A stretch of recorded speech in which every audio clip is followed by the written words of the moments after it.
نبی پاک صلی اللہ علیہ وسلم کے مدینے آنے سے پہلے ایک شخص تھا، عبداللہ بن ابی سلول اس کا نام تھا۔ تو مدینے والے لوگ اس کو اپنا پیشوا مانتے تھے، اوس بھی خزرج بھی، اس کی تاج پوشی بھی کی، بڑی اس کی منتا تھی۔ جب حضور آ گئے تو اس کا کاروبار بند ہو گیا۔ اب لوگ یہ نہیں سمجھتے کہ میں غلط ہوں، لوگ کسی کے مفادات کو ٹھیس پہنچتی ہے تو مخالفت کرنے لگ جاتا ہے۔ اب اس کے حالات جب خراب ہوئے تو اس نے پتہ کیا کیا، جھوٹ موٹ کا کلمہ پڑھ لیا۔ سمجھ آ رہی ہے باتوں؟ جھوٹ موٹ کا، اور منافقوں کا ایک ٹولہ اس نے تیار کر لیا جس کا قرآن مجید نے سورہ منافقون میں ذکر کیا۔ ایک جنگ کا موقع تھا، نبی پاک صلی اللہ علیہ وسلم تشریف لے گئے تو عبداللہ بن ابی سلول بھی چلا گیا۔ حضرت عمر فاروق رضی اللہ تعالیٰ عنہ کے ایک غلام تھے، وہ پانی لینے کنویں پہ گئے۔ ادھر سے انصار میں سے، چونکہ حضرت عمر کے غلام مہاجر تھے، انصار میں سے ایک شخص پانی لینے پہلے سے آیا ہوا تھا۔ پانی بھرنے میں کوئی اختلاف ہو گیا، جھگڑا ہو گیا، مار کٹائی تک نوبت آ گئی۔ حضرت عمر کے غلام نے کچھ چیز مار دی، اس شخص کو زخمی ہو گیا۔ اس نے پکارا، عبداللہ بن ابی سلول نے سمجھا کہ موقع اچھا ہے، دوڑا ہوا آیا اور آ کر اس نے کہا، انصار مدینہ بھاگ کے آؤ، جلدی آؤ، اور بڑے غلط جملے استعمال کیے۔ کہنے لگا اگر ان لوگوں کو تم اپنا بچا کچا کھانے کو نہ دیتے مہاجروں کو تو آج یہ تمہارے سر پہ نہ بیٹھتے۔ معاذ اللہ، ایسی باتوں پہ کہا کرے، بولے یہ روزمرہ کی گفتگو میں عادت بنائیں، کوئی ایسی بات کرنی ہو تو معاذ اللہ استغفر اللہ کہہ کے کرنی چاہیے۔ اس نے کہا کہ معاذ اللہ اب ان کو بچا کچا نہ دیں تو یہ ہمارے سر پہ نہ بیٹھتے۔ شور کیا اس نے۔ ہمارے ہاں بھی سیانے بندے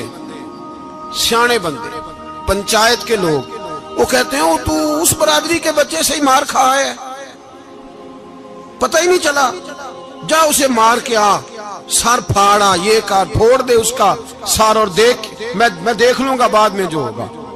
یہ عقل مند لوگوں کے مشورے نہیں، یہ جاہل لوگوں کے مشورے۔ ناراض نہ ہونا، پر یہ نبی پاک صلی اللہ علیہ وسلم نے فرمایا ہے، حضور کا فرمان ہے۔ یہ کن لوگوں کا کام ہے؟ بول کے بتائیں، بول کے۔ پڑھے لکھے سیانے بندے اس طرح کے مشورے یہ بالکل نہیں دیتے، جاہلوں کا کام۔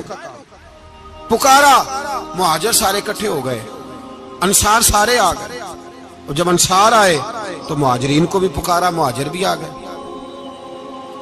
اب وہ گتھم گتھا ہونے لگے تو کسی نے جا کے محبوب پاک کے کان میں کہا، یا رسول اللہ وہاں تو مہاجر انصار لڑنے لگے۔ وہ پرانی لڑائیاں پھر سے جاگ گئی ہیں۔ نبی پاک تشریف لائے، حضور نے وہاں لفظ بیان کیے، فرمایا یہ تم نے کیا جاہلوں جیسا کام شروع کیا ہوا ہے؟ یہ کون سا کام ہے؟ اللہ کرے ہم سب اس کام سے باز آ جائے، آمین تو کہنا۔ اور تو اس برادری دے منڈے کوئی مار کھائے؟ برادری کیا ہوتی ہے؟ برادری تو تعارف کے لیے، اونچ نیچ کہاں سے آ گئی؟ کہا میرے رسول پاک علیہ الصلوۃ والسلام نے فرمایا تم جاہلوں جیسے کام کر رہے ہو۔ صلح کرائی، بات رفع دفع کرائی، لوگ چلے گئے، معاملہ ٹھنڈا ہو گیا۔ لیکن عبداللہ بن سلول نے کہا کہ میں یہ موقع خالی نہیں جانے دوں گا۔ پھر گیا وہ اور جا کے انصار مدینہ سے کہنے لگا، ایک دفعہ جا لینے دو مدینے، تم نے میری بات نہیں نہ سنی تو جو وہاں بڑے سردار بیٹھے ہیں ان سے بات کروں گا، اور معاذ اللہ ثم معاذ اللہ ہم ان بے عزت لوگوں کو مدینے سے نکال دیں گے، وہاں صرف عزت والے رہیں گے۔ یہ غلط جملے اس نے ادا کیے جس کو قرآن پاک نے سورہ منافقون میں بیان فرمایا ہے۔ اس نے یہ بات کی۔ ایک صحابی تھے حضرت زید رضی اللہ تعالیٰ عنہ، وہ سن رہے تھے، آ کے عرض کی، یا رسول اللہ صلی اللہ علیہ وسلم عبداللہ بن ابی سلول تو اس طرح کہہ رہا ہے کہ مدینے جا کے عزت والے دوسروں کو نکال دیں گے، اور تم اگر اپنا بچہ انہیں نہ دیتے تو معاذ اللہ آج یہ ایسا نہ کرتے۔ حضرت عمر نے بھی سن لیا، حضرت عمر نے بات سن لی، تلوار نکالی اور دوڑے۔ حضور نے بازو پکڑا، فرمایا کدھر جا رہے ہو؟ کہا یا رسول اللہ اگر آج سزا نہ دی تو کل اور بات بھی کرے گا، اور اگر آج ایک قتل ہو گیا تو باقی سیانے بن جائیں گے۔ یا رسول اللہ مجھے چھوڑے، میں ماروں گا۔ حضور نے فرمایا عمر چپ کر، وہ جھوٹ موٹ کا کلمہ پڑھتا ہے، لوگ کہیں گے کہ محمد ابن عبداللہ نے اپنے ساتھی مارنے شروع کر دیے۔ چپ کر، حوصلہ کر، صبر کر، دلیری کر۔ حضرت عمر کہتے ہیں میری حضور کے کہنے پر میں ٹھہر تو گیا، پر وہ میرے اندر جو آگ لگی ہوئی تھی ٹھنڈی نہیں ہو رہی۔ کہتے ہیں میں چپ تو کر گیا۔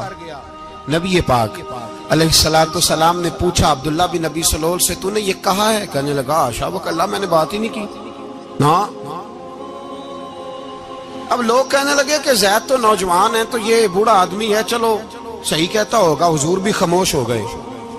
اللہ پاک نے قرآن مجید نازل فرما دیا، فرمایا اللہ نے سن لی ان کی بات جنہوں نے یہ کہا ہے، اور پھر لفظ بڑے حسین ہے، فرمایا یہ کہتے ہم عزت والے ہیں؟ نہیں، وللہ العزت ولرسولہ وللمؤمنین، فرمایا عزت تو اللہ کے پاس ہے، اللہ کے رسول کے پاس ہے، اور عزت تو مومنوں کے پاس ہے، مومنین کے پاس عزت ہے۔ یہ قرآن پاک نے سارا مضمون بیان کر دیا کہ عبداللہ بن نبی سلول غلط کہتا ہے اور حضرت زید صحیح کہتے ہیں۔ حضور نے کچھ نہیں فرمایا، جا رہا ہے قافلہ۔ جب مدینے کی سرحد آ گئی نا، حدود مدینہ منورہ کی شروع ہوئی، تو عبداللہ کا اپنا بیٹا، اس کا نام بھی عبداللہ بن عبداللہ تھا، اپنا بیٹا اس کا بڑا مخلص جانثار غلام تھا میرے رسول پاک صلی اللہ علیہ وسلم کا، وہ تلوار لے کے مدینے کی حد پہ کھڑا ہو گیا اور کہنے لگا میرے باپ، تو نے اتنی بے ایمانی کے لفظ کہے کہ میں ان کو نکال دوں گا؟ کہے اپنی زبان سے کہ میں ذلت والا ہوں، رسول پاک کو اللہ نے بڑی عزت عطا فرمائی، کہے ورنہ میں تیری گردن کاٹ دوں گا۔ بول، کہے حضور بھی عزت والے اور نبی پاک کے غلام بھی عزت، کہے اپنی زبان سے، کہے میرے رب کا یہ فرمان ہے وَرَفَعْنَا لَكَ ذِكْرَكَ، ابھی میں خود تیرے لیے تیری شانوں کو بلند فرما دوں گا۔ تو کہا کہے، تو دشمن ہو کے کہنے لگا میرے بیٹے مجھے معاف کر دے، مصطفیٰ تو بڑی عزتوں والے ہیں، ان کے غلام شانوں والے۔ جب بیٹا تلوار لے کے سامنے کھڑا ہوا، شہرت ہوئی، اب نبی پاک نے حضرت عمر کی طرف دیکھا، کہا عمر تیری بات صحیح تھی، اب جو ہوا یہ زیادہ صحیح تھا، وہ میں نے تجھے کہا حوصلہ کر، تدبر کر، وقت کا انتظار کر، یہ صحیح ہوا کہ وہ صحیح تھا۔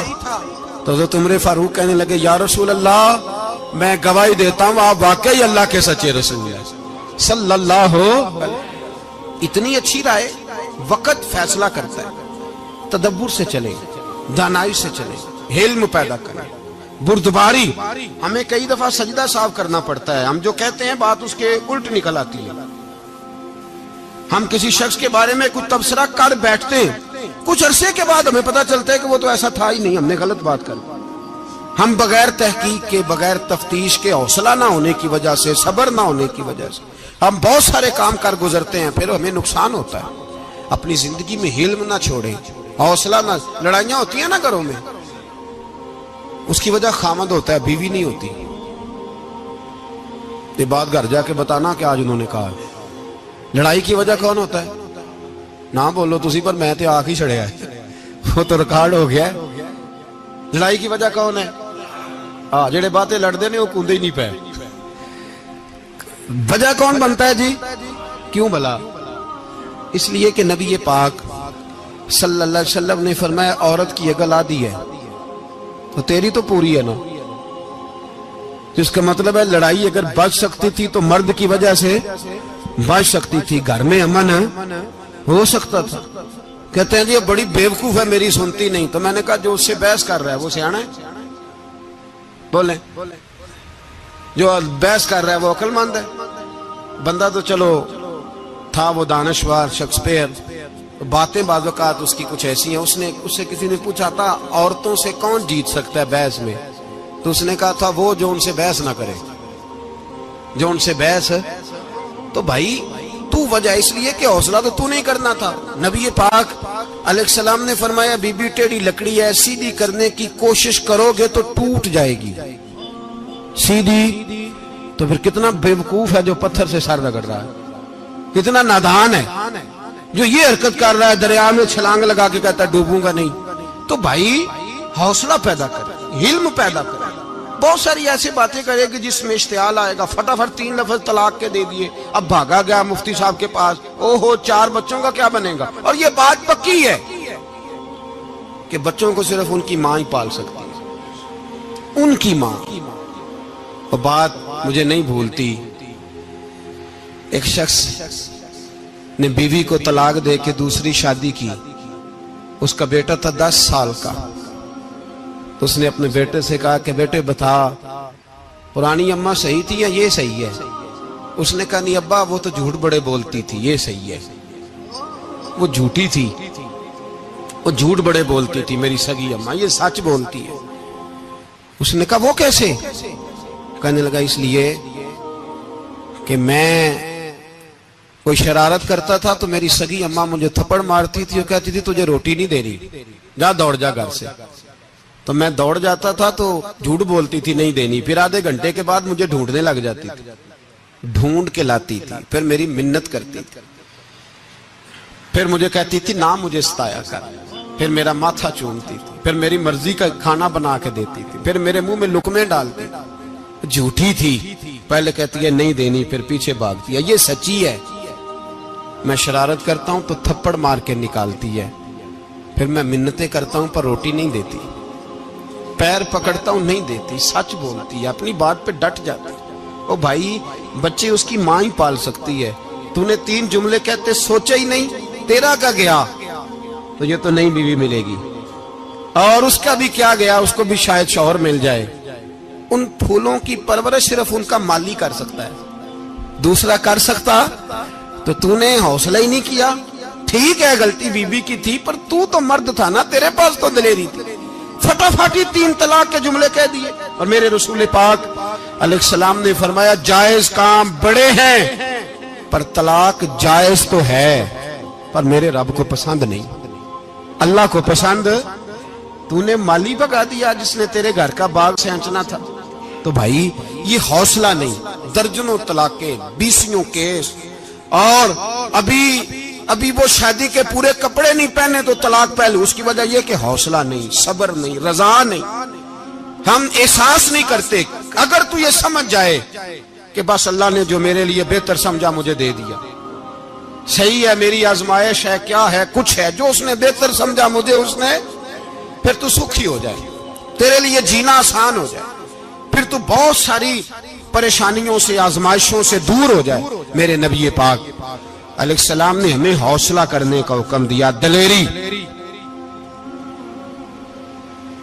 2-3 سال شاید پچھلے سال یا اس سے پچھلے سال حج کے موقع پہ نا ہمارے پاکستان میں تو بڑے بڑے انوکھے واقعات ہوتے ہیں. سننے سے کیا میں کہتا ہوں وہ عبرت کے لیے ہوتے ہیں. جعلی ویزے لگوا دیے حج کے کسی ایجنٹ نے، اللہ کے مہمانوں کو بھی لوگ لوٹ لیتے ہیں. جعلی ویزے لگوا دیے. اور مزے کی بات یہ ہے کہ پاکستانی ایئرپورٹ سے گزر بھی گئے وہ ویزے والے، اور احرام باندھے لوگ جدے پہنچ گئے.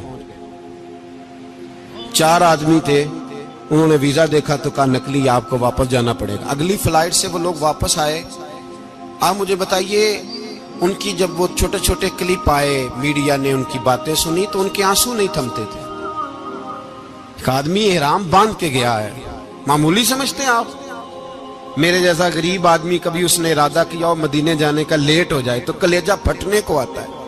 کچھ مجبوریاں پیروں میں آ جائے، نہ جا سکے تو پتہ نہیں کتنی توبہ کرنے کو دل کرتا ہے کہ کہیں غلطی تو نہیں ہو گئی، کوئی ایسی بات تو نہیں نکل گئی. یقین کریں طبیعت پریشان ہو جاتی، یار کوئی ایسا کام تو نہیں ہوگا جس کی وجہ سے یہ بات ہوئی. 4 آدمی لوٹ آئے، حالات خراب ہو گئے، لوگ رو رو کے قصے سناتے تھے. لیکن میرے رسول پاک علیہ السلام کا حوصلہ دیکھو. حضور کعبے کا بھی کعبہ، حضور مالک، حرم کے مالک مطلق، جن کے صدقے اللہ نے کعبہ کو بیت اللہ بنایا. حاجیو آؤ شہنشاہ کا روضہ دیکھو، کعبہ تو دیکھ چکے اب کعبے کا بھی کعبہ دیکھو. حضور 1400 صحابہ کو لے کے گئے عمرہ کرنے. مقام حدیبیہ پر پہنچے تو کافروں نے روک لیا، ہم عمرہ نہیں کرتے. تو اور میں خادم اور جو وارث و مالک ہیں 1400 صحابہ، ہم نہیں عمرہ کرنے دیتے، واپس جائیے. صلح لکھی جا رہی ہے. صلح کی شرطیں کیا ہیں؟ مکے سے کوئی آدمی غلطی سے بھی مدینے چلا گیا، مکے کا آدمی، تو مسلمان اگر ان کے ظلم سے تنگ آ کے، مکی مسلمان کافروں کے ظلم سے تنگ آ کے مدینے چلا گیا تو مدینے والے واپس کریں گے. اور اگر مدینے سے کوئی شخص غلطی سے بھی مکے چلا گیا تو مکے والے واپس نہیں کریں گے. اتنی سخت شرائط. حضرت عمر غصے سے کانپنے لگے, صحابہ پریشان ہیں, پر میرے رسول پاک نے صبر دکھایا, حوصلہ, تدبر. یہ تدبیر ہے, صبر ایک بہترین تدبیر ہے, اگر کوئی اپنائے تو بہترین طریقہ ہے. حضور نے فرمایا ہمیں منظور ہے, صلح کرو. اور اتنا سخت حکم ہے, کہنے لگے 1400 احرام والے واپس جائیں, بعد میں آنا, اس وقت نہیں عمرہ کرنے دیں گے. میرے نبی پاک علیہ السلام, مجھے بتاؤ, مجھے اور آپ کو دکھ ہوتا ہے تیاری ہو تو پروگرام رہ جائے, تو اگر احرام باندھا ہو اور اللہ کے رسول نے بندھوایا ہو تو حضور واپس لوٹنے لگے تو کتنی تکلیف کی بات ہے. حضور نے فرمایا چلو آئندہ آئیں گے. معاہدہ لکھا جا رہا ہے, حضرت علی معاہدہ لکھ رہے ہیں, لکھو محمد الرسول اللہ صلی اللہ علیہ, محمد الرسول اللہ صلی اللہ علیہ وسلم اور قریش مکہ کے بیچ معاہدہ. یہ تحریر لکھی جا رہی تھی تو ابو سفیان بول پڑا, کہنے لگا جی ہم محمد الرسول اللہ نہیں نکلنے دیں گے معاذ اللہ, یہی تو ہمارا جھگڑا ہے. اگر آپ کو رسول اللہ مان لیا تو پیچھے رہ کیا گیا, محمد ابن عبداللہ لکھیں. حضور نے حضرت علی سے فرمایا رسول اللہ کاٹ کے محمد ابن عبداللہ لکھو. حضرت علی لکھ رہے تھے, محمد رسول اللہ لکھا تھا, فرمایا رسول اللہ کاٹ کے محمد ابن عبداللہ لکھو. تو حضرت علی کہنے لگے حضور مجھے یہ لفظ کاٹنا نہیں آتا, حضور مجھے یہ لفظ کاٹنا. کسی صحابی نے اعتراض نہیں کیا کہ لکھنا آتا تھا, کہا مجھے کاٹنا. حضور نے دوبارہ کہا علی کاٹ دو. کہا یا رسول اللہ مجھے یہ لفظ کاٹنا نہیں آتا. میرے حبیب نے تیسری دفعہ کہا علی کاٹو. تو شیر خدا نے قلم چھوڑا, ہاتھ باندھے اور کھڑے ہو کہنے لگے محبوبہ مجھے تیرے قصیدے لکھنے آتے ہیں, کاٹنے کوئی نہیں آتے. میں مجبور ہوں, مجھ سے نہیں ہوتا, کوشش کرتا ہوں, نہ قلم اٹھتا ہے نہ ہاتھ چلتا ہے. میرے حبیب پاک نے قلم پکڑا اور لفظ رسول اللہ خود کاٹ کے محمد ابن عبداللہ کرایا. بھائی وقت گزر گیا, صلح ہو گئی. یہ تدبر, یہ حوصلہ, یہ تدبیر میرے نبی نے فرمائی. اب تو 1400 کو مکے نے نہ داخل ہونے دیا, لیکن ایک سال ہی گزرا, تھوڑا ہی وقت گزرا, میرے رسول پاک 10,000 کو لے کے مکے میں داخل ہو گئے. 10,000 اس نے فائدہ دیا. حکمت کیا تھی, تدبر کیا تھا؟ قریش روز لڑائی کرنے آ جاتے تھے, تبلیغ ہی نہیں کرنے دیتے تھے. ان سے صلح ہو گئی تو نبی پاک نے کیسر کو خط لکھا, کیسر روم کو, ہرکل کو. دور دراز تبلیغ پھیل گئی, مسلمان 100,000 سے زیادہ ہو گئے. ان کی طرف سے اب وہ لڑائی بند ہو گئی. میرے حبیب پاک علیہ السلام کے حوصلے نے کمال دکھایا, اس تدبیر نے فائدہ دیا امت مسلمہ کو. 10,000 کا لشکر لے کے حضور کعبے میں داخل ہوئے. کل جو ابو سفیان کہتے تھے نا محمد رسول اللہ لکھنے نہیں دوں گا, آج وہ خود کہہ رہے تھے اشہد ان لا الہ الا اللہ واشہد ان محمد رسول اللہ صلی اللہ علیہ. کل جو کہہ رہے تھے کہ میں یہ لفظ نہیں لکھنے دوں گا, آج ابو سفیان کی حویلی میں لاکھوں لوگ, ہزاروں لوگ بیٹھے تھے اور سارے کہہ رہے تھے محمد الرسول اللہ, محمد الرسول اللہ, محمد الرسول اللہ صلی اللہ علیہ وسلم. میرے محبوب کی تدبر نے, فقاہت نے, اور پھر کمال ہوا. 1400 کہاں اور 1,44,000 کہاں, 1400 کہاں اور 1,44,000. 1400 کو نہیں جانے دیا عمرہ کرنے. میرے رسول پاک 1,44,000 کو لے کے حج کرنے چلے گئے. حضور نے حج کیا, ہر طرف لبیک لبیک کی صدائیں بلند ہوئی. یہ میرے نبی پاک کا تدبر ہے, حوصلہ ہے. اگر وقتی طور پہ حوصلہ کر جاؤ گے, دلیری کر جاؤ گے, آنے والا وقت آسان ہو جائے. حوصلہ نہیں, صبر نہیں, سکون نہیں, 2-4 باتیں, یہاں تک کہ لوگ ابا جی کی بات برداشت نہیں کرتے, ایسے جملے کہہ دیتے ہیں جو دوبارہ پلٹ کے نہیں آتے. ماں کو لفظ نہیں بولتے, باپ کی روح تک چھلنی کر دیتے ہیں وہ جملے. لیکن لوگ اس وقت حوصلہ کرنے, اور ہم پنجابی لوگوں نے تو گنجائش ہی بڑی دے دی ہے. کہتے ہیں بچہ ہے جے ایک ہی ہے, ایک میں حوصلہ کرے کی ہے ماشاءاللہ. تو اگر جوان ہو گیا تو کہتے ہیں گرم خون ہے, مکہ کب. اگر بوڑھا ہو گیا تو کہتے ہیں بوڑھوں میں حوصلہ نہیں ہوتا, نہ بچے میں نہ تو کس میں حوصلہ ہوگا؟ بولے کسی میں بھی نہیں. چھٹی سب کو فتویٰ مل گیا نا, یہ بچہ ہے جی, ابھی یہ تو بچہ ہے, آپ تو سیانے بیانے ہیں, یہ بچہ ہے. کمال ہو گئی ہے بھائی, کیا مطلب ہے بچہ ہے؟ بچے کو سارا پتہ ہے, ہر چیز اسے آتی ہے, حوصلہ کرنا ہی نہیں آتا. اور پھر کہہ دیا وہ تو گرم خون ہے. وہ کیا بات کرتے ہو, گرم خون؟ ابے کے گلے پڑ گیا گرم خون, اس کو کھڑا کرو نا ایس پی کے سامنے اور اس کو مار تھپڑ اس کے منہ پہ, تیرے گرم خون کا پتہ چلے. غریب کے یہ گلے پڑ گئے, اس کو کھڑا کرو ایس ایچ او کے سامنے, پھر پتہ چلے گا خون کتنا گرم ہے. وہاں بالکل چپ ہے, بالکل خاموش ہے. اور گرم خون اس کا صرف اماں کے لیے, جلال صرف رہ گیا اگر غریب گھر کی بیٹی بیاہ کے لایا تو صرف اس کے لیے. کوئی ایسی بات نہیں, ہم بڑے سیانے, ہمارا غصہ بڑا سمجھدار ہے, ہمارا وہ گرم خون بڑا سیانا ہے.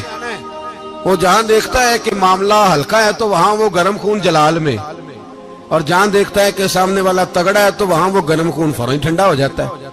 حوصلہ پیدا کرے. زندگی حوصلے مند لوگ جیتے ہیں, جو حوصلے مند نہیں ہوتے وہ تو زندگی کا ایک سال لطف سے نہیں جی پاتے. حوصلہ کریں, مسکرائیں. میرے نبی پاک صلی اللہ تعالی علیہ وسلم نے نا عثمان بن طلحہ, کعبے کی چابی ان کے پاس ہوتی تھی. حضور نے ایک دن فرمایا عثمان, اچھا یہ نہیں تھا کہ عثمان خاص لوگوں کو چابی کعبہ کھول کے دکھاتے تھے, بلکہ ان کو قریش کی جانب سے یہ حکم تھا کہ جو بھی تجھے کہے تو نے کعبے کا دروازہ کھول دینا.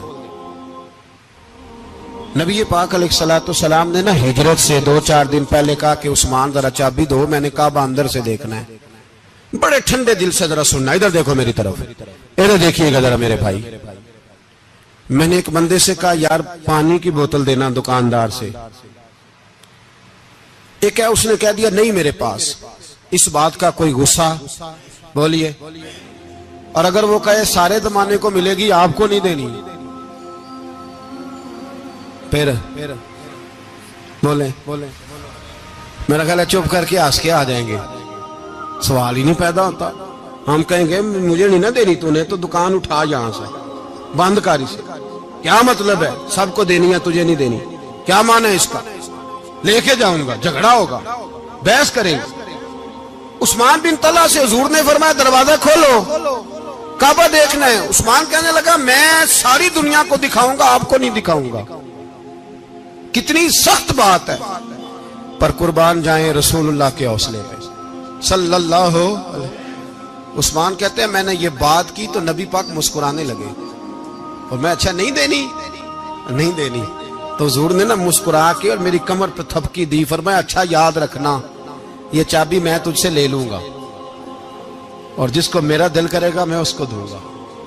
عثمان کہتے ہیں روز رات کو نبی پاک کے یہ جملے میرے کانوں میں گونجتے تھے کہ حضور نے فرمایا. کہتے ہیں جس دن پتا چلا نا نبی پاک 10,000 کا لشکر لے کے آ رہے ہیں, تو ابو سفیان میٹنگیں کر رہے تھے, مکے کے سارے سردار تیاری کر رہے تھے, اور میرے کانوں میں ایک ہی لفظ تھا کہ حضور نے فرمایا میں چابی لے لوں گا, پھر جس کو میں چاہوں گا اسے دوں گا. عثمان کہتے ہیں حد ہو گئی, وقت گزر گیا, حضور آ گئے, طواف فرمایا, اور طواف کے بعد میرے نبی پاک علیہ السلام نے فرمایا بلاؤ نا ذرا عثمان کو. عثمان کہتے ہیں میں چابی لے کے آیا تو دوسرا جملہ کوئی نہیں. ساڑھے نا کوئی بندہ مشورہ دے وے دی نہ منیے تے جے کام مونجو ہو جے نا, جن جو نے مشورہ دیتا سی تے وہ نال ہی غوث پاک بن جاندا ہے. تینوں آکھیا سی نا فوراً ہی داتا علی اجمیری ہو جاندا ہے. وہ کہندا تینوں پتہ نہیں میں کڈا ولی اللہ, تینوں میں آکھیا سی میں انج نہ کر, اور بندہ پریشان ہوتا ہے کام الٹ ہو گیا, اور لاگوں آکھی جاندا ویکھو جی میں تے تانوں پہلو ہی آکھیا سی. جی عجیب بات ہے, شیخ چلی کی طرح پیچھے پڑ جائے گا, میں نے تو پہلے ہی کہا تھا. او بس کر یار, اب تو خواجہ معین الدین اجمیری ہو گیا, بس کر. مشورہ ہی ہوتا ہے, کسی کا مل جاتا ہے اور کسی کا نہیں لیا جاتا. فوری طور پہ بندہ اٹھ کے نا تو ولایت کی 4تھی سیڑھی پہ چڑھ جائے گا, کہے گا میں تو ابدال وقت ہوں, میں قطب دورہ ہوں, میں نے تجھے کہا نہیں تھا. بس کر یار, کئی دفعہ مشورے صحیح ہوتے ہیں, کئی دفعہ صحیح. بولیے نبی پاک صلی اللہ علیہ وسلم کی احد کے دن خواہش یہ تھی کہ اندر رہ کے لڑنا ہے. جوان صحابہ نے کہا باہر جا کے لڑائی کرنی ہے, حضور نے باہر جا کے جنگ کی. بظاہر مسلمانوں کو شکست ہوئی, حضور نے ایک دفعہ نہیں کہا کہ میں نے تمہیں کہا نہیں تھا اندر رہنا ہے, بس ہو گیا جو ہو گیا. اب اس میں فٹافٹ اگلے کو حوصلہ دو، کوئی عرض نہیں یار. نبی پاک سب بولیے صلی اللہ علیہ وسلم، میرے حبیب پاک علیہ الصلوۃ والسلام نے نا کہا عثمان کو بلاؤ. عثمان آئے تو عثمان کہتے میں نے چابی دی تو میں تیار تھا، میں تیار تھا کہ اب میری بات ہوگی اور رسوائی ہوگی. لیکن کہتے ہیں قربان جائیں مصطفیٰ نے تو یہ جملہ بھی نہیں کہا کہ میں نے تجھے کہا نہیں تھا، یہ بھی نہیں کہا. حضور نے چابی لی، کعبے کے بت صاف کیے، نماز پڑھی، واپس آئے. فرمایا عثمان میرا وعدہ تھا تیرے ساتھ کہ جس کو میں چاہوں گا چابی دوں گا، یہ لو چابی میں تجھے ہی دینا چاہتا ہوں، لے لو رکھ لو. عثمان کہتے ہیں وہ چابی نہیں میرے طرف آ رہی تھی، میری طرف ایمان آ رہا تھا. وہ چابی نہیں آ رہی، ایمان آ رہا تھا میری جانب. کہتے ہیں میرے ہاتھوں میں چابی آئی اور میری زبان پہ کلمہ توحید جاری ہو گیا. بھائی تدبر، حوصلہ، صبر، رضا، ہمیں تو ٹائم بھی نہیں گزارنا آتا. گھر کا ماحول، گھر کے اندر رہ کے لوگ دکھی ہیں، اس لیے کہ ہماری طبیعتوں میں حوصلہ نہیں، ایک منٹ کے لیے نہیں، ایک سیکنڈ کے لیے بھی ہم یہ برداشت نہیں کرتے کہ چلو تھوڑا انتظار کریں، وقت کو دیکھیں، موقع کو دیکھیں. میرے نبی پاک علیہ الصلوۃ والسلام پہ اتنی مصیبتیں آئیں کہ پہاڑ پہ آتی تو وہ ریزہ ریزہ ہو جاتے، لیکن کسی مقام پر بھی حضور علیہ الصلوۃ والسلام شکوہ کرتے نظر نہیں آتے. ہم غریبی کا رونا روتے ہیں، ہر چوتھا آدمی کہتا ہے بڑا غریب ہوں، لیکن میرے نبی پاک علیہ الصلوۃ والسلام نے چوتھے دن کھجور کھائی، سرکہ کھایا ہے اور موٹے بان کی چارپائی پہ آرام کیا. حضرت عمر نے کہا حضور کتنی تکلیف ہے؟ فرمایا عمر کوئی تکلیف نہیں، تھوڑا سا تو وقت ہے، جنت میں جائیں گے، ساری نعمتیں اللہ نے ہمارے لیے تیار کی ہوئی ہے. راضی بالرضا، راضی بالرضا، کوئی کسی قسم کا مسئلہ نہیں. ہمیں آزمائشیں آتی ہیں، تکلیفیں آتی ہیں، بیماریاں آتی ہیں، لوگ چھوٹی چھوٹی بات پر پریشان ہو جاتے ہیں، ذرا سی بات پر شکوہ کرتے ہیں. میرے رسول پاک علیہ السلام نے فرمایا جب میرا رب کسی کو بیمار کرتا ہے تو 2 فرشتوں کو بھیجتا ہے، جاؤ میرے بندے کی تیمارداری کر کے آؤ. اللہ اکبر، خود رب بھیجتا ہے، جاؤ میرے بندے کی. تو مجھے بتائیے جب اللہ بھیجے تو پھر تندرست خوش نصیب ہوا کہ بیمار؟ جی تندرست پھر خوش نصیب کون ہوا؟ میرے نبی پاک صلی اللہ علیہ وسلم نے فرمایا رب 2 فرشتے بھیجتا ہے، فرماتا ہے پتہ کر کے آؤ میرے بندے کا اس کا کیا حال ہے. حالانکہ اللہ سارے جانتا ہے. فرشتے آتے ہیں، واپس جاتے ہیں، رب کریم پوچھتے ہیں بتاؤ میرا بندہ کیا کہتا تھا؟ اللہ تجھے سارا ہی پتہ ہے، پر ہم سے پوچھتے تو بتا دیتے ہیں. وہ یہ کہتا تھا کہ میں اپنی رب کی رضا پہ بڑا ہی راضی ہوں. وہ تیری حمد کر رہا تھا، تیری تعریف کر رہا تھا، تیرا شکر کر رہا تھا، تیرے لیے کلمات حمد بیان کر رہا تھا. تو میرے نبی پاک علیہ السلام فرماتے ہیں، اللہ فرشتوں سے فرماتا ہے سنو پھر اگر میں اپنے بندے کو اس بیماری میں شفا دوں گا تو اس تندرستی سے زیادہ اچھی تندرستی دوں گا جو پہلے اسے عطا کی ہوئی تھی، پہلے سے اچھی صحت دوں گا. اور اگر اسے اس بیماری میں موت دوں گا تو پھر مرتے ہی اس کے لیے میں جنت کا فیصلہ فرما دوں گا. بھائی جب تو راضی بالرضا رہتا ہے، راضی بالرضا، بڑی سادی سی بات ہے بھائی. آپ گھر گئے روٹی مانگی تو اگر کسی نے کہا نا کہ اتنی تھکاوٹ ہے ٹائم پہ آیا کریں اس وقت، تو روٹی تو وہ بھی مل گئی اور اس میں لذت، وہ سکون نہیں، وہ سکون نہیں. میری اماں جی سالن پکا کے رکھ لیتی تھی تو روٹی جب بھی کوئی مانگتا تھا تو تازی بنا کے دیتی تھی، ان کی طبیعت تھی. تو میں اکثر ان سے کہتا کہ اماں جی پکا کے رکھ دیا کرو. تو کہتے تمہیں خوشی نہیں ہوتی جب تمہاری اماں تازی پکا کے دیتی ہے؟ خوشی ہوتی ہے، طبیعت میں خوشی ہوتی ہے. ان کا مزاج تھا، ذوق تھا، تو ہم سمجھتے تھے یار یہ بڑی سعادت کی بات. تو آپ گھر گئے رات کو تو گھر والوں سے کہا روٹی، تو فوراً اٹھے، فوراً، اور انہوں نے کھانا تازہ بنایا اور ساتھ یہ بھی کہا باہر سے نہ کھایا کرے بندہ بیمار ہو جاتا ہے. کتنی ٹھنڈک پہنچتی ہے آدمی کے دل کو، سکون ملتا. تو بھائی بیماری تو آپ نے کاٹ لی، لیکن ساتھ کہو ہو بڑا بیمار ہوں، میں نے تو اتنے گناہ بھی نہیں کیے، ظلم بھی نہیں کیا، کسی کو کچھ بھی. اب بیماری تب بھی کٹ گئی، پر بڑی آزمائش. مریض ڈاکٹر کے گلے پڑ رہا ہے، اس کے لواحقین جھگڑے کر رہے ہیں، بیماری وہ بھی کٹ گئی. اور ایک بیمار وہ ہے جو چارپائی پہ لیٹا ہے اور کہتا ہے جس طرح میرا اللہ راضی اسی طرح میں بھی راضی. تو بیماری اس کی بھی کٹ گئی. حضرت یونس علی نبینا علیہ الصلوۃ والسلام نے ایک دن حضرت جبریل امین ملنے آئے تو جناب یونس علیہ السلام کہنے لگے اے جبریل، اللہ کے نیک بندوں میں جو اللہ کو اس وقت سب سے زیادہ پسند ہے نبیوں کے بعد، توجہ کرنا بات پر، جو سب سے زیادہ اللہ کو پسند ہے نبیوں کے بعد ولیوں میں، اور سب سے زیادہ اللہ جس کو اللہ کی بارگاہ میں عبادت گزار لکھا جاتا ہے، میری اس بندے سے ملاقات کرا۔ تو حضرت جبریل نے جناب یونس علیہ السلام کو ساتھ لیا تو ایک شخص کے پاس پہنچے جو آنکھوں سے اندھا تھا، دونوں ہاتھ اس کے سلامت نہیں تھے اور پورے جسم میں پیپ جاری تھی، ریشہ تھا۔ جب جا کے السلام علیکم کہا نا حضرت یونس نے، اس نے وعلیکم السلام کے بعد پہلا لفظ پتہ کیا کہا؟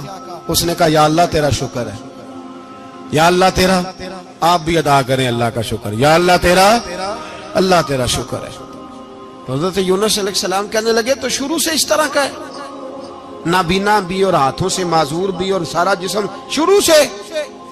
تو بڑے ہی خوبصورت لفظ اس بیمار نے کہے، کہنے لگے نہیں حضور، میں بالکل ٹھیک ٹھاک تھا، جب تک میرے رب نے چاہا کہ یہ دنیا کو دیکھے تو تب تک اس نے مجھے آنکھیں دی، اور جب اس نے چاہا کہ اب اس کا دیکھنا بہتر نہیں تو اس نے واپس لے لی۔ تو یا اللہ تیرا شکر ہے، اللہ تیرا شکر ہے۔ پھر کہا جب تک اس نے چاہا کہ میرے ہاتھ رہے تب تک رہے، جب اس نے چاہا کہ میرے لیے بہتر نہیں تو اس نے لے لیے، تو یا اللہ تیرا شکر ہے۔ جب تک اس نے چاہا کہ میرا جسم صحیح و سلامت رہے تو رہا، اور جب اس نے چاہا کہ میرے لیے بہتر نہیں تو مجھے بیمار کر دیا، تو یا اللہ تیرا شکر ہے۔ تو حضرت یونس علیہ السلام کہنے لگے جبریل واقعہ یہ اللہ کا سب سے زیادہ شکر گزار بندہ ہے، سب سے زیادہ عبادت گزار بندہ ہے، سب سے زیادہ۔ میرے نبی پاک حال میں ہی نفع میں ہے، نعمت ملے تو شکر کر کے نفع، مصیبت آئے تو صبر کر کے نفع، اپنی زندگی میں تحمل، بردباری، علم پیدا کرے، حوصلہ پیدا کرے۔ ہر آنے جانے والے شخص کے مزاج کے مطابق اسے نہ ملے، اپنا مزاج صحیح رکھے، اپنی طبیعت کے مطابق اپنے ماحول کو برقرار رکھے۔ علم کے ساتھ گزارا کرو گے تو رشتہ داروں سے بھی بنی رہے گی، دوستوں سے بھی بنی رہے گی، ہر ایک سے تعلق رہے گا۔ اور اگر آپ کے اندر یہ حوصلہ نہیں تو پھر سارے معاملات پریشانی کا شکار ہو جائیں گے۔ یہ تو آج کا مضمون تھا۔ ہمیں نا لوگ مشورہ دیتے ہیں، کہتے ہیں پیر صاحب درویشوں کو سیاست کی بات نہیں کرنی چاہیے، دیتے ہیں نا مشورہ لوگ، جی تھوڑا تھوڑا بول دیں، تھوڑا تھوڑا دیتے ہیں نا۔ اگرچہ ہم ان کی بات نہیں مانتے، اس لیے کہ اقبال نے کہا تھا جدا ہو دین سیاست سے تو رہ جاتی ہے چنگیزی، جدا ہو دین سیاست سے تو۔ اور پہلا فکرہ یہ ہے کہ جلال بادشاہی ہو یا جمہوری تماشا ہو، جدا ہو دین سیاست سے تو رہ جاتی ہے۔ اس نے کہا جب سیاست اور دین علیحدہ علیحدہ ہوتے ہیں تو چنگیز خان اور ہلاکو خان پیدا ہوتے ہیں۔ سیاست جب تک مسجد کے اندر رہتی ہے تب تک پاک صاف رہتی ہے، وہ گندی ہوتی تب ہے جب مسجد سے نکل جاتی ہے۔ حضرت علی کے زمانے تک مسجد میں رہی، پاک صاف رہی، یزید باہر لے گیا تو گندی ہو گئی، حضرت عمر بن عبدالعزیز دوبارہ مسجد میں لے آئے تو پھر پاک ہو گئی۔ لیکن پھر بھی ایک ساتھی نے مجھے کہا تو اس کی بات میں، سب کی باتیں نہیں مانتا، اس کی بات میری سمجھ میں آئی۔ وہ کہنے لگا جی اصل بات یہ ہے کہ سیاسی تبصرے تجزیے ہم اخباروں میں ٹی وی پہ جا کے بیٹھے، جا کے بڑی مہربانی میری طرف دیکھیں، وہ ہم سنتے رہتے ہیں تو ہمارا دل کرتا ہے مسجد میں صرف ہم رسول اللہ کا پیار ہی سنیں۔ تو میں نے کہا یار تیری بات دل کو لگتی ہے، یہ بات صحیح ہے، چلو یہ نیت اچھی ہے، یہ تیرا نظریہ ٹھیک ہے، مان گئے ہم۔ میں چلا گیا دکاندار کے پاس اور میں نے اس کو جا کے کہا کہ گاڑی کا انجن کھولو، اس طرح کرو، اس طرح۔ اس نے کہا مولانا آپ جا کے نا گھر تو فقہ کی کتاب کھولیں، اس لیے کہ گاڑی کے انجن کے بارے میں آپ کو معلومات، یہاں اگر آپ نے یہ کام کرنا ہے تو اس کو پڑھیں، کسی استاد کے پاس ورکشاپ پہ آئیں، آپ کے ہاتھوں کو، منہ کو، چہرے کو مٹی لگے، دھواں لگے، گریس لگے، پھر آپ کو پتہ چلے گا انجن کیسے کھلتا ہے۔ صحیح کہہ رہا ہوں؟ نہیں صحیح کہہ رہا؟ دعا گلہ تو یہاں کر چڑی جائے، صحیح کہہ رہا ہوں جی۔ اگر مولوی کو اجازت نہیں سیاست کی بات کرنے کی اور مولوی کو اجازت نہیں کہ انجن کی بات کرے تو سیاستدان کو اجازت ہے دین کی بات کرنے کی؟ یہاں تو وہ آئے نا مدرسے میں پڑھے، پورا دین حاصل کرے، پھر وہ بولے تو پھر تو ٹھیک ہو گیا۔ لیکن جب اسے